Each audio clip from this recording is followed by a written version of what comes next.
27,87. Questo è l'epilogo dello stile libero veloce, esordienti alla partenza, la 10ª serie ragazze.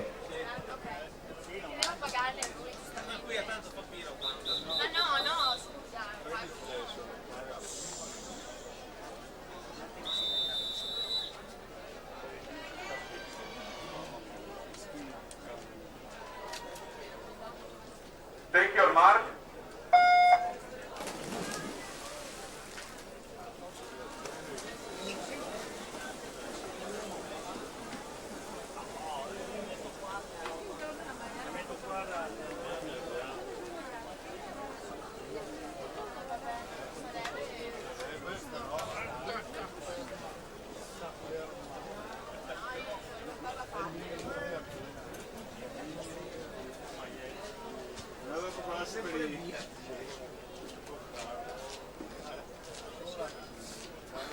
Alessia De Luca 32,08 si aggiudica la 10ª serie della partenza, la 9ª.